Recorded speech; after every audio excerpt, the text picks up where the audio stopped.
गांव के चौपाल पर लोग जंगल के बारे में बातें कर रहे हैं।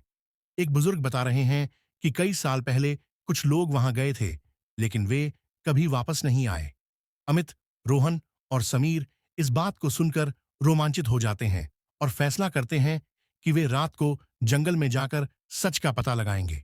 रात होते ही तीनों दोस्त टॉर्च और कुछ खाने पीने का सामान लेकर जंगल की ओर बढ़ते हैं। रास्ता सुनसान और डरावना है, लेकिन तीनों हिम्मत बनाए रखते हैं। पेड़ों की सरसराहट और अजीब अजीब आवाजें उन्हें डरा रही हैं। जंगल के अंदर घुसते ही उन्हें अचानक किसी के फुसफुसाने की आवाजें सुनाई देने लगती हैं।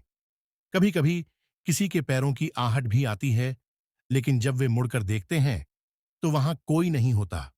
रोहन को लगता है कि पेड़ के पीछे कोई छुपा हुआ है, लेकिन जैसे ही वे पास जाते हैं वहां कुछ भी नहीं होता। चलते चलते उन्हें जंगल के बीचों बीच एक पुरानी रहस्यमयी गुफा मिलती है। गुफा के बाहर अजीब आकृतियां बनी हुई हैं और अंदर से हल्की रोशनी झलक रही है। तीनों दोस्त हिम्मत करके गुफा के अंदर जाने का फैसला करते हैं। गुफा के अंदर जाने पर वे देखते हैं कि वहां एक प्राचीन मूर्ति रखी हुई है, जिसके चारों ओर चमकदार पत्थर रखे हैं।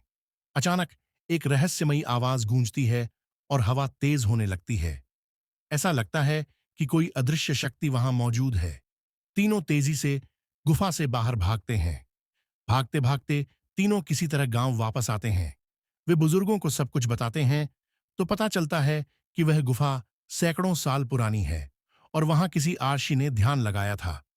गांव वाले बताते हैं कि वहां जाने से रहस्यमयी शक्तियां जाग जाती हैं, इसलिए लोग उस जंगल में नहीं जाते।